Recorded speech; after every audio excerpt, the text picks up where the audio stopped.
It was already late at night when Shona returned home after her shift at the casino. She unlocked the door to her apartment with her key and immediately sensed that something wasn't right inside. Everything appeared to be in its place, but someone had clearly moved things around. Shona rushed to her room to check if her jewelry had been stolen, and everything seemed fine at first glance. She sorted through her earrings, necklaces, and hair clips, only then noticing that her wedding ring, which she had taken off just a couple of months ago, was missing. Strange. Why would someone take the ring when there were other valuable items there? The woman walked through the apartment trying to figure out what else was gone. Opening her underwear drawer, Shona realized someone had been going through it too. In the bottom drawer, where she kept her summer clothes, the bottom piece of her swimsuit was missing. Who could have needed that? While going through her clothes, the apartment owner unexpectedly came across something that definitely didn't belong to her. It was a pair of men's boxer shorts in a small size. How could they have gotten into her home? What exactly had happened here? Shauna Tiaffay had no idea yet that this bizarre burglary was merely a rehearsal for her death.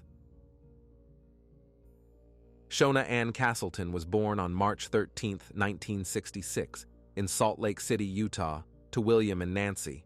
She had a sister, Paula, and 5 brothers. Shona's parents were Mormon, so from childhood, all their children viewed church as an essential and mandatory part of their lives. In 1978, the Castletons moved to Pennsylvania, and 2 years later to Northern Virginia, where Shona attended middle and then high school. Despite both moves occurring during her adolescent years, she navigated this period with ease.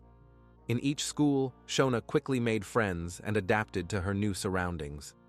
The reason for this was the schoolgirl's cheerful disposition, which she maintained throughout her entire life.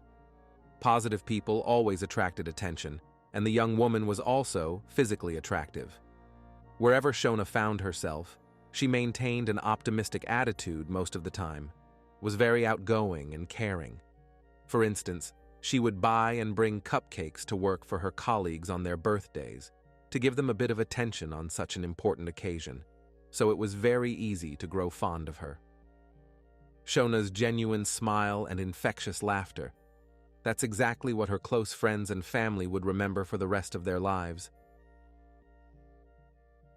For someone as vibrant and cheerful as Shona, Las Vegas was the perfect place to live. That's exactly where the 28-year-old woman relocated in 1994.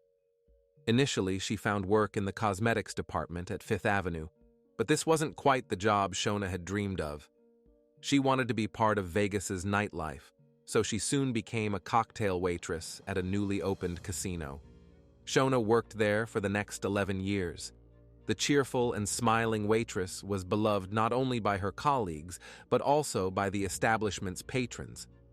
In the early 2000s, she earned over $100 annually in salary and tips, so the woman had good reason to put in the effort. Shona's charming appearance and genuine smile attracted casino regulars. She often received attention and date invitations, but she waited for her one true love and wasn't in a hurry to start a casual romance. And then one day, it happened. About a year into working at the casino, Shona's eyes met those of a handsome man. He was tall, had a fit, athletic build, and smiled warmly at her. His charisma was incredible. The man's name was George Tiaffay, and he worked at the Las Vegas Fire Department. From the first days, a passionate romance blossomed between Shona and George. To her, it seemed like he was the one she'd been waiting for all her life. A man who looked like he stepped off a firefighter calendar. He wasn't just handsome and strong, but had dedicated his life to such a dangerous and noble profession. George was practically perfect. At his high school graduation, he had been crowned prom king. Then the young man entered the United States Military Academy, and after graduating served in the Army Corps of Engineers, building schools and water supply systems in third-world countries. The young man sent most of his earned money home to his mother to help her care for his disabled sister. The more Shona learned about George, the deeper she fell in love. The man wasn't just physically attractive, but also beautiful in spirit. Just a year after their first meeting, they were welcoming their daughter into the world, whom they named Madison. For the next several years, everyone who knew George and Shona considered them the perfect couple. The man surrounded his girls with love and care, while Shona, now a mother, literally glowed with happiness. Friends, over 90% of viewers watch videos without subscribing to the channel. Check if you're subscribed. If not, please be so kind as to subscribe to the channel to support me. The birth of her daughter became the woman's main priority in life. She tried to spend every free minute with her little one. They played together, laughed, fooled around, and sang songs. Because both parents often worked night shifts, Madison frequently stayed at her grandmother's house. When picking up her daughter from her mother-in-law, the girl's mom tried to make up for lost time. When Madison turned 3, George and Shona finally got married. In March 2006, the newlyweds held a private wedding ceremony in Hawaii, just a few days after Shona's 40th birthday. In photos from that day, they truly looked like the perfect family, happy and in love with each other. In their joyful faces, it was impossible to see the terrible future that awaited them. The first few years after the wedding, Shona and George indeed seemed content with married life, but unfortunately, it didn't last long. After the Tiaffays lost a significant amount of money during the 2008 economic downturn and housing crisis, George transformed from a loving husband into a jealous and bitter aggressor. The man Shona had once been head over heels in love with had now become a completely different person. The woman told her friends that he had become incredibly critical of everything she did. He started counting how much money she spent and humiliated her at every opportunity. Once, he crossed all boundaries. When Shona was getting ready for work, he called her a woman of ill repute, and he did this right in front of their daughter Madison. George was most concerned about the family's financial problems. In reality, the man disliked the fact that Shona was now the main breadwinner in the household. This made him feel inadequate and insecure about his own abilities. For this reason, George began to strictly control how his wife spent money, most of which she had earned herself in the first place. All this affected their relationship and created tension in the family. The way George treated Shona was very hurtful to her and destroyed all warm feelings towards him. With each new month and year after the economic crisis, these problems only continued to grow. As if to spite his wife, George befriended a homeless drifter and hired him to do some yard work. Despite the fact that his wife was against having strangers on the property, Shona was often home alone with her daughter when this unknown man was doing something outside. He behaved in a way that made the homeowner feel very uncomfortable. It's unknown what thoughts visited his mind. The drifter's mere glance sent shivers through Shona's body.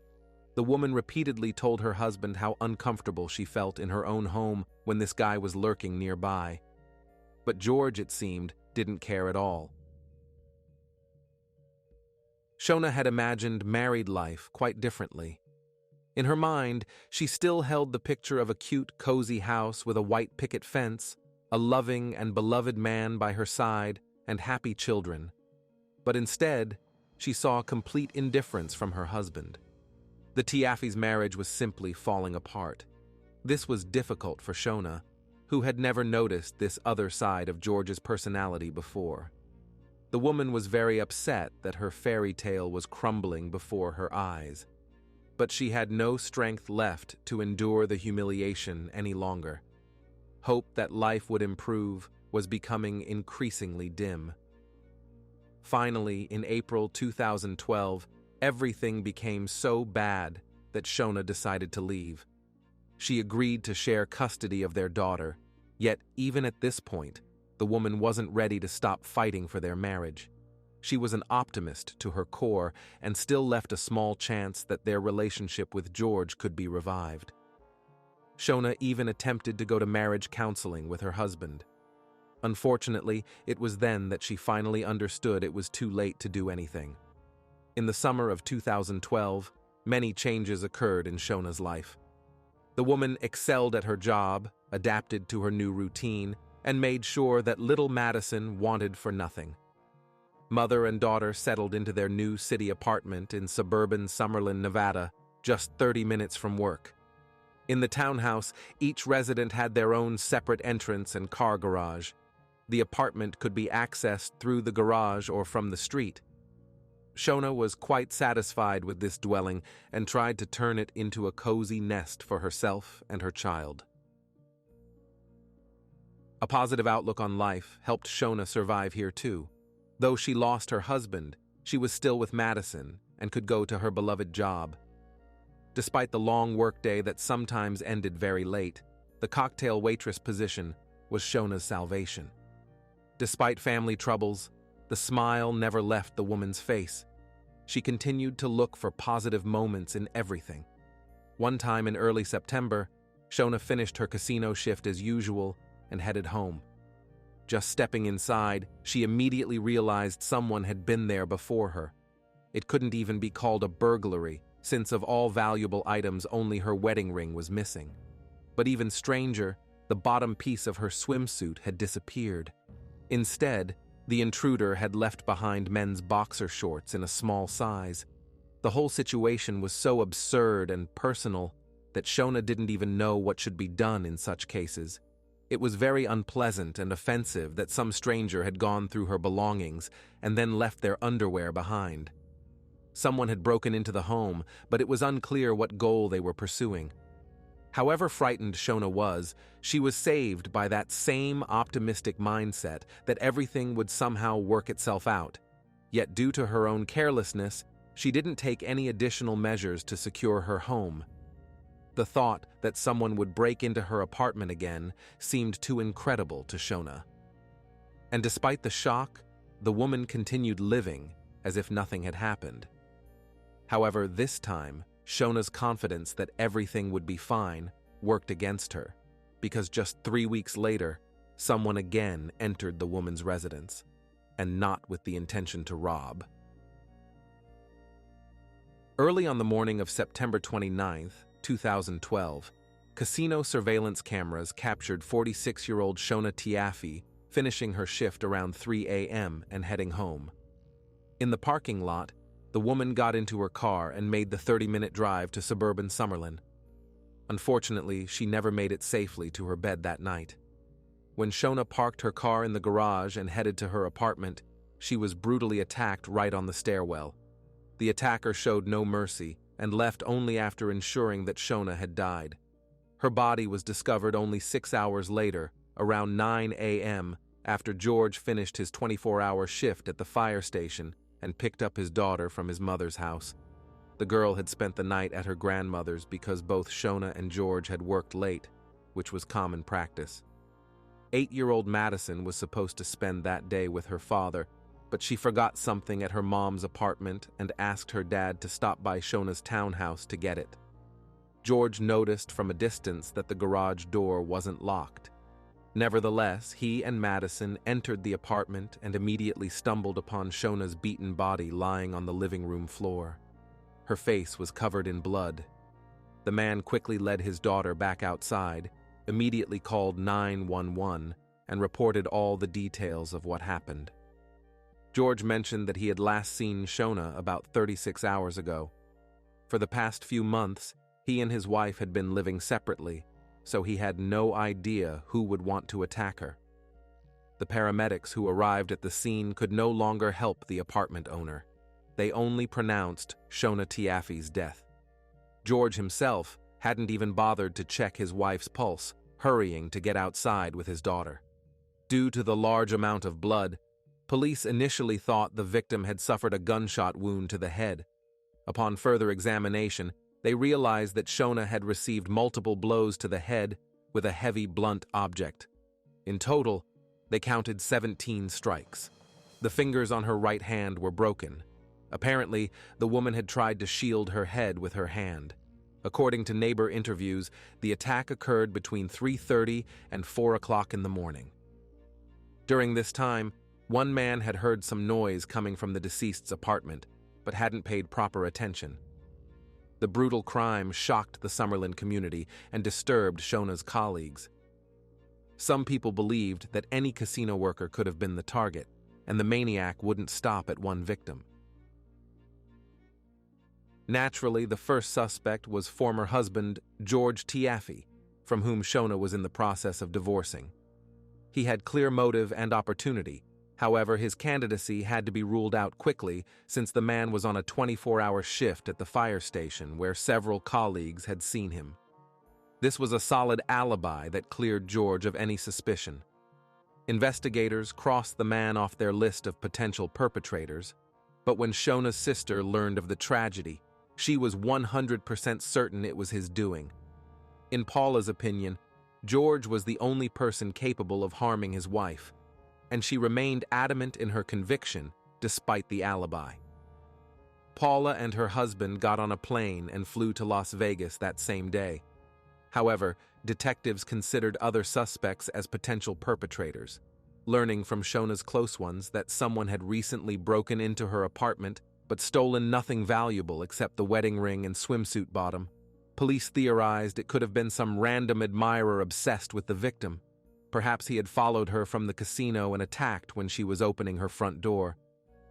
As mentioned earlier, Shona was one of those women who inadvertently attracted attention not only with her appearance, but also her charisma.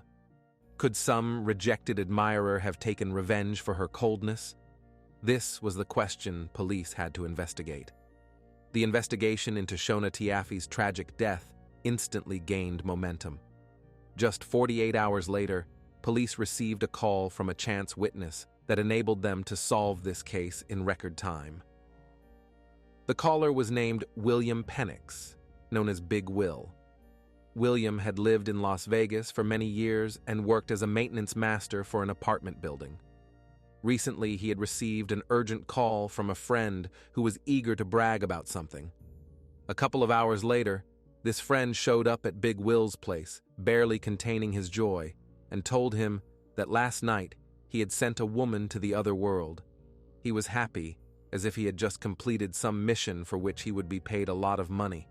He would leave town and start living a wealthy life. When William asked how he had disposed of the woman, his friend explained that he had beaten her to death with a hammer. He kept striking until the tool in his hands broke in half. During the story, his friend laughed with pleasure, as if he had committed a heroic deed, and this infuriated William. Big Will tried to live a righteous life under the Lord's authority, as he put it, and often helped people released from prison return to a normal path. That's why Will didn't like the story his friend told. This went beyond the type of people the man was willing to help. The next morning, Will heard news about a local woman beaten to death in her own home. So he decided to report the crime to police. At first, William's message seemed too implausible to detectives. Nevertheless, police decided to check the lead and find out who this person was who had killed the woman with a hammer. Big Will's friend was named Neil Stevens. He lived in a tent somewhere at the foot of the hills, away from the glittering lights of downtown. Stevens was a former inmate, and Big Will had been helping him get his life back on track. However, now he wasn't saving, but rather wanted to bring Stevens to justice. Since William didn't know his friend's actual address, he led police to a grocery store where Stevens often hung around. And by coincidence, detectives encountered the suspect right on the street. Officers arrested Stevens for possession of prohibited substances found on him and brought him in for questioning at the police station. The homeless man denied having anything to do with Shauna Tiaffay's murder. He shouted that police had the wrong guy, and detectives indeed doubted that the perpetrator they were looking for was before them. They couldn't understand what could connect this vagrant with a respectable woman. Neil Stevens had always been a lawbreaker, but he was a petty offender. At this point, he was free. All his previous crimes had not been associated with violence.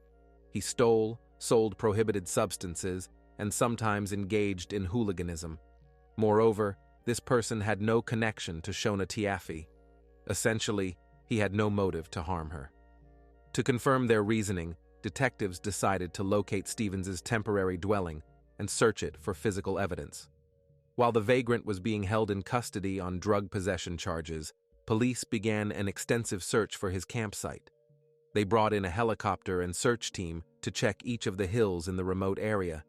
And in the foothills of the Rocky Desert, about 7 miles from Las Vegas, detectives discovered an old worn tent apparently belonging to Stevens and several important pieces of evidence. Under one of the bushes near the camp lay pants stained with blood. As forensics later determined, it was Shauna Tiaffay's blood.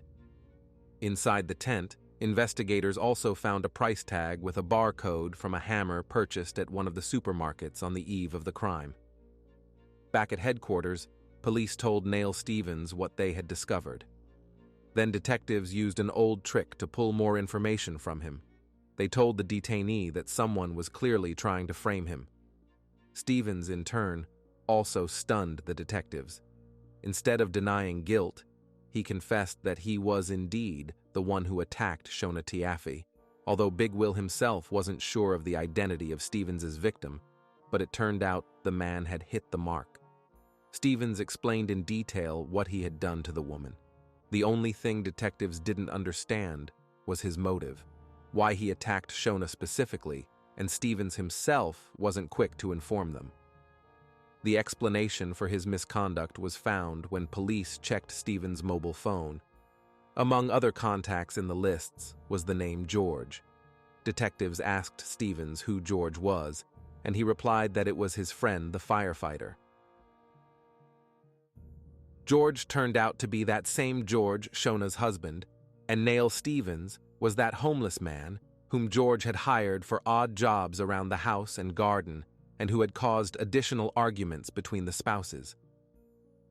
George's number appeared repeatedly in the call log, causing many pieces of the puzzle to fall into place. Soon, during the investigation, detectives discovered dozens of phone calls between Stevens and George. These two men had called each other 87 times in the last month, preceding the murder of poor Shona. George and Stevens had met several years earlier when they both lived on the same street. Stevens at the time lived in his sister's house, and George in the house next door.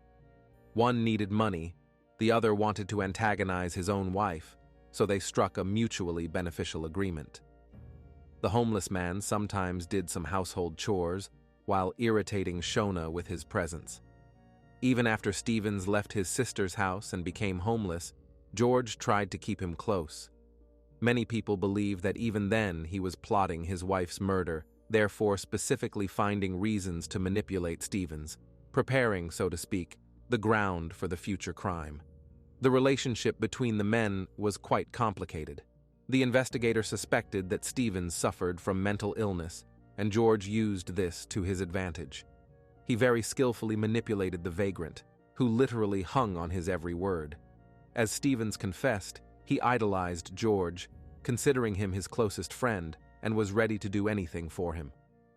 Then, detectives examined the hammer tag and found out it was sold at a nearby major retail store. This led investigators on a tedious mission, reviewing hundreds of hours of surveillance camera footage. Finally, they caught a break when they noticed George Tiaffay and Neil Stevens in the footage, together buying the tool, ski mask, and black clothes.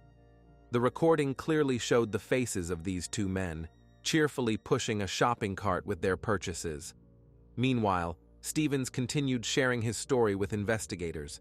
Its essence was that George paid him $600 to kill his own wife, Shona, promising several thousand more after he received money from her life insurance policy. Stevens even revealed that he and George had discussed several other ideas about how best to end Shona's life, and ultimately concluded that home invasion would be the best option.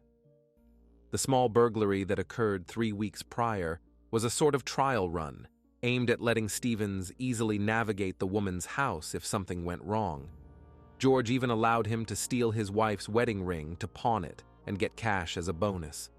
Then the arrestee agreed to show police where he had buried the murder weapon, the hammer, broken into 2 pieces that he had used to strike Shona's head during the brutal attack. The tool still had traces of dried blood. Stevens recalled how the woman kept asking him why he was doing this. and Stevens continued silently delivering blow after blow until the hammer broke and Shona fell dead. In the end, everything that arrested Neil Stevens told detectives was more than enough to arrest George Tiaffay as an accomplice, instead of going to detain the firefighter on suspicion of conspiracy to murder. Investigators for some reason called his mother and sister and informed them that George was involved in the crime against Shona. The relatives didn't believe the police and were adamant that this was some horrible mistake. They were firmly convinced that George was incapable of betraying a loved one, and moreover, he couldn't take the life of the woman who had given him a beautiful daughter.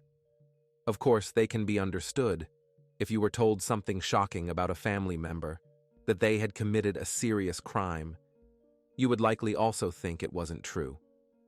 Mom and sister couldn't even imagine that their George had hired someone to coldly dispose of Shona.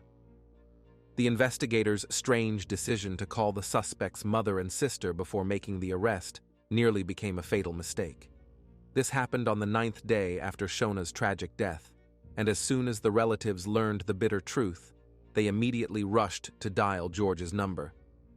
And a few minutes after this conversation, police officers who were keeping George Tiaffay under surveillance and monitoring his phone calls heard his sister call and tell him that he was now considered guilty in his wife's death. After this, George jumped out of the house, leaped into his truck, and sped onto the highway. Probably this news came as a shock to him. Before, he thought he would get away with everything. George Tiaffay chaotically weaved through city traffic and drove onto Summerlin Parkway. He accelerated to 85 miles per hour and crashed into a barrier. Police believed it was a suicide attempt because there were no skid marks on the road. The man deliberately directed his vehicle into a concrete barrier. Surprisingly, George survived the car accident because, according to emergency responders, he was wearing his seatbelt. He was urgently taken to a local hospital, where detectives later arrested him. When George was informed of the reason for his detention, that is, accused of taking Shauna Tiaffay's life, he simply looked up from his hospital bed and said, "Okay." Meanwhile, at the police station, Neil Stevens was also charged. All this came as a shock to Shona's family, but also brought relief. If George Tiaffay's suicide attempt had succeeded and he had escaped retribution, his sudden death would surely have angered Shona's family. But this didn't happen. The time frame in which the criminals responsible for the woman's death were arrested was remarkable. This time it took police just 9 days to track them down and bring them to justice. Unfortunately, this won't bring Shona back to her daughter, family, and friends, but at least it was the first step toward justice. The loved ones knew that the fight was still far from over. 3 months after the arrest, Neil Stevens pleaded guilty to taking Shauna Tiaffay's life, with the prosecution agreeing not to seek the death penalty, on the condition that he would have to testify against George. The problem was only that Stevens was still very attached to George and doubted he could play against him. But this person was actually quite suggestible, so the lawyers were able to convince him to act as a prosecution witness, since Tiaffay continued to claim he had nothing to do with Shona's death. In August 2015, at the court hearing, Neil did everything possible to explain to the jury what had happened. In doing so, he accused George as the main inspiration behind the crime. It was George who asked him to eliminate his wife, paid him $600, gave him the key to the apartment. It was he who had reasons to want Shona's death. Money was the main motive for the crime. While the Tiaffay family lived in comfort, everything was fine. But after the financial crisis, George became obsessed with hoarding, while Shona tried to live in the moment and spend money on what was necessary. George Tiaffay was a man who had achieved numerous successes in his life. When his marriage began to crumble, he could no longer change anything. The idea that he would ultimately not have complete control over his daughter and wife forced him to carry out his cunning plan. Despite Stevens's attempt to testify against George, George's lawyer stated that Stevens's story was interesting and entertaining in its own way. But could one believe a person who had already broken the law multiple times? Where was the evidence that his client participated in the conspiracy? The defense team questioned Stevens' entire account. During cross-examination, Stevens admitted that he had experienced visual hallucinations and heard voices in his head. The witness also didn't deny excessive use of alcohol and prohibited substances. All these things combined made his testimony less authoritative. Such a witness didn't inspire confidence. Big Will also testified for the prosecution, but during cross-examination admitted that Stevens wasn't someone whose words could be trusted. It seemed the prosecution's case was falling apart before their eyes. Shona's relatives and loved ones feared that the jury might find George Tiaffay not guilty due to lack of evidence. And for the jury, this was indeed a difficult choice. On one side, a defendant with perfect references from everywhere, from work, school, college, and neighbors. On the other side, a witness, a person who had repeatedly broken the law, suffered from harmful addiction, and wasn't entirely mentally healthy. The prosecution's main task was to convince the jury that the seemingly perfect George Tiaffay was capable of a brutal crime, and the prosecution had much more evidence than just the words of a questionable witness. The prosecutors presented some of the most incriminating evidence. These were footage showing George and Stevens buying hammers, a ski mask, and other items intended for committing the crime. This was done just 5 days before the attack on Shona. The prosecutor also drew attention to the fact that in the last month preceding the murder, Stevens and George called each other much more frequently than at other times. 87 calls in a month, and 5 of them the evening before, just before Stevens was supposed to be lying in wait for the woman in her apartment. George's lawyer tried, of course, to argue that this proved nothing, and that all the items bought by the accomplices at the store were intended only for household work. George himself didn't testify. He calmly watched the proceedings without showing any emotion. After a week-long trial, having heard about 40 witnesses and with 400 pieces of physical evidence, 12 jurors went to decide George Tiaffay's fate. 3 years had passed since Shona was found brutally beaten, and her family hoped their long, agonizing wait would end in justice prevailing. On one side of the courtroom sat Shona's family. Some were dressed in pink, her favorite color. On the other side were George's supporters, fully convinced that he wasn't involved in the murder of his own wife. Finally, after 3 long days of deliberation, the jury reached a verdict. They were able to see the rotten core behind George Tiaffay's perfect image. He was found guilty of conspiracy to commit murder and first-degree murder and sentenced to life imprisonment without the possibility of parole.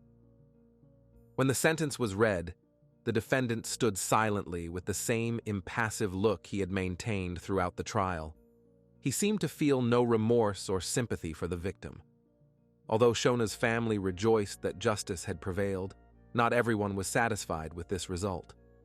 George's family, friends, and colleagues still believe in his innocence. Neil Stevens, who physically carried out George's plan, was also sentenced to life imprisonment with a minimum of 42 years behind bars. In 2017, George tried to appeal his sentence. In the appeal, he complained about his lawyer's incompetence and insisted that during several months preceding the murder, he was in an altered mental state and experienced distorted thoughts and delusions. Due to pills, he thought he had to save his daughter by ridding her of a bad mother. Fortunately, George's appeal was unsuccessful, and the man who continues to spread slander even after his wife's death is forced to spend the rest of his days behind bars.